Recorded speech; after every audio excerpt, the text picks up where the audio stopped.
their legislation is irresponsible. Effectively, what it would do is sanction, without any guardrails, adults, including predators, for engaging in inspections of genitalia in children as young as 4 years old. Now, in the sports arena, we've seen repeated instances of sexual abuse.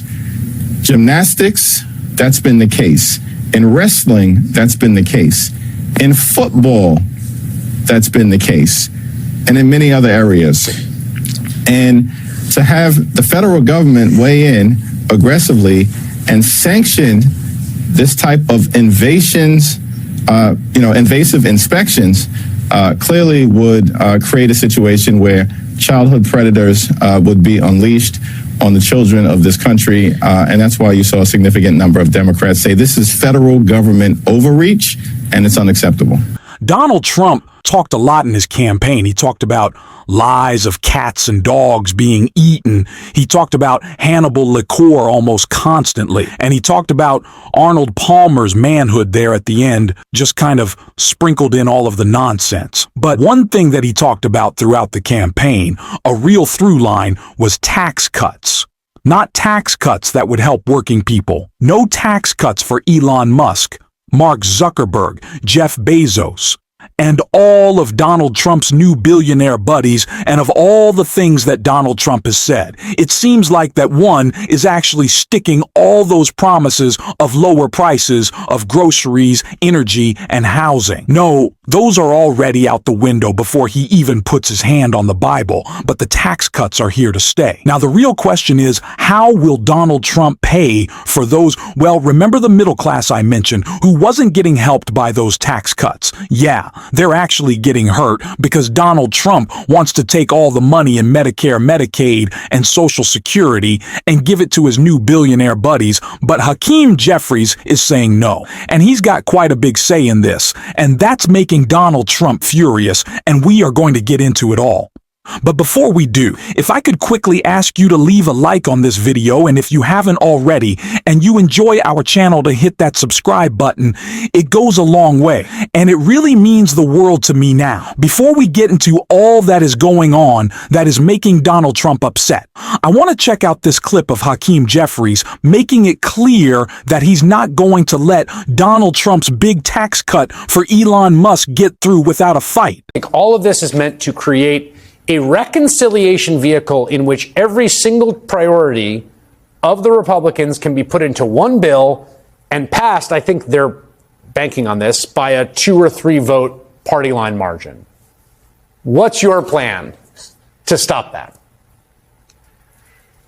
We're willing as House Democrats to find bipartisan common ground with the incoming administration and our Republican colleagues on any issue whenever and wherever possible in order to make life better for the American people, particularly as it relates to driving down the high cost of living. But at the same period of time, it appears that our Republican colleagues aren't really serious about lowering housing costs. They're not serious about lowering child care costs. They certainly are not serious about lowering health care costs or bringing down the cost of groceries. We've not seen a single plan since the election. What they do want to do, Chris, is to pass massive tax breaks for billionaires and wealthy corporations. And then they want working families and middle class folks and the poor, the sick, and the afflicted to pay for it, saddle us with trillions of dollars of debt, and at the same time cut things like Medicaid or nutritional assistance for children and families and veterans benefits. We're not going to tolerate it. The votes will not be there for this type of scheme on the Democratic side. And we believe that we're going to have to take this fight to the public domain, make sure we can win the battle for public sentiment. And the reality is, if we're successful in that endeavor, then I don't believe with their narrow Republican margin, they can pass anything close to what is being discussed by the Speaker or by House Republicans. I mean, on the upside, Elon Musk, Jeff Bezos, Mark Zuckerberg, personally and their companies would probably pay a lot less in taxes. So there's always that on the other side of the ledger. I want to ask you about relief for the folks in California. Obviously, Governor Newsom saying, and I think this is proved to be true, this is likely to be the most expensive natural disaster, climate disaster in the history of the country. I've already seen multiple Republicans, both in the Senate and the House, say, well, we got to see what we're going to get back from these Californians. Well, we're going to put some strings attached. We're going to tell California how California should govern itself, because we don't like the way California does it. Of course, nothing like that for the folks in North Carolina or in the Southeast who were hit by disasters earlier this year. Nothing like that in Texas after the freeze, as there should be, right? You should get relief. What is your position and the caucus's position on strings attached to disaster relief to California?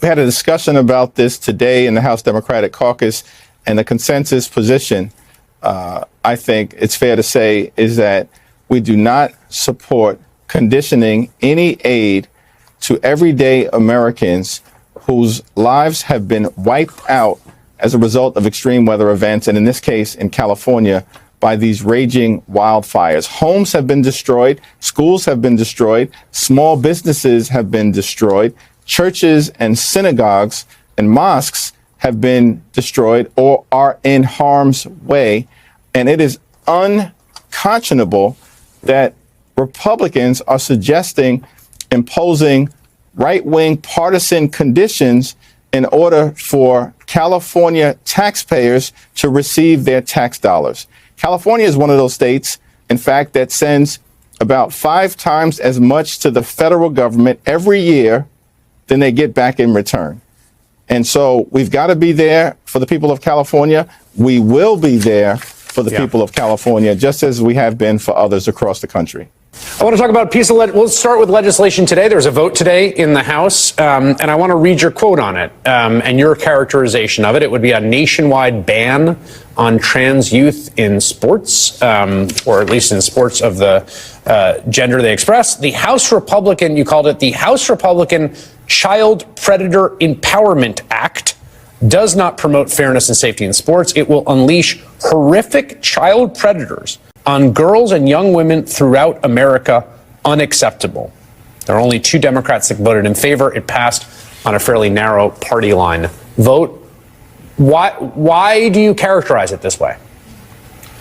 Well, House Democrats believe that fairness and safety in sports, particularly as it relates to our children, our girls, and boys who are playing either non-competitive sports, recreational sports, and competitive sports all across the country. These are important principles, and we support that. However, House Republicans are not serious about addressing any issues related to competition and safety. Their legislation is irresponsible. Effectively, what it would do is sanction, without any guardrails, adults, including predators, for engaging in inspections of genitalia in children as young as 4 years old. Now, in the sports arena, we've seen repeated instances of sexual abuse. Gymnastics, that's been the case. In wrestling, that's been the case. In football, that's been the case. And in many other areas. And to have the federal government weigh in aggressively and sanction this type of invasive inspections clearly would create a situation where childhood predators would be unleashed on the children of this country. And that's why you saw a significant number of Democrats say this is federal government overreach and it's unacceptable. Yeah, there's many, as you noted, many stories. Of course, Michigan State in gymnastics. A very famous story out of Ohio State with the wrestling team there, with a doctor on the wrestling team of the men's wrestling team at Ohio State. An enormous scandal that did lasting trauma to many of the men who were victimized there by a doctor associated with that team. The enforcement mechanism here is essentially genital checks, and this law would essentially give any adult cover to do that under the guise of the law's enforcement, is my understanding? That's correct. That's the plain reading of the bill, and that's why we characterized it as such, particularly in this sensitive area as it relates to sports activity, where, as you pointed out, Chris, there have been repeated instances of massive sexual abuse that has taken place, and this would lead to that occurring in spades all across the country. Now, we have talked a lot on this show about the nature of the Republican Party. We have talked about the hypocrisy. We have talked about the incompetence. We have talked about the oligarchy that is forming around it, but something very specific that we always have to talk about with a Republican Party is that they're a party of obstruction and nothing more. They cannot reach across the aisle. They cannot build a bridge. They sure as hell can point a finger, though they like to do that. But it doesn't lead to anything substantial. It doesn't lead to policy making. It just leads to Republican infighting. And so now that they don't have anyone to blame but themselves when things go wrong, which they already have, it gets pretty difficult for Republicans to do their thing, which is be bad at governing historically, lose jobs, hurt the economy, cause recessions. This is what Republicans are about. And so now that Donald Trump doesn't have any excuses or anyone to blame for his promises, made promises fell apart before he's even inaugurated. It's about to get really bad. And that's why I'm so glad that Hakeem Jeffries is making it clear he's not going to make the middle class pay for the tax cuts that Donald Trump wants to give to his rich buddies. He's going to have to find that money somewhere else. And he won't, maybe he will, and he's going to try to. But Hakeem Jeffries is certainly going to get in the way, because Donald Trump won't be able to deliver without him, which means Donald Trump won't be able to deliver, which we already knew going into this thing. And we tried to warn people about. Unfortunately, they didn't listen. Unfortunately, again, they're probably going to learn what the Donald Trump presidency actually looks and feels like when there are no protections from Democrats. And we are going to be following that story, of course, every single day on this show and pointing out the ways that Donald Trump has failed and abandoned his promises. And if you want to stick around for all that, of course, as always, you can hit that subscribe button. You can leave a like on this video. And if you stuck around at the end, you can drop a blue heart in the comments. And until next time, I'll see you soon.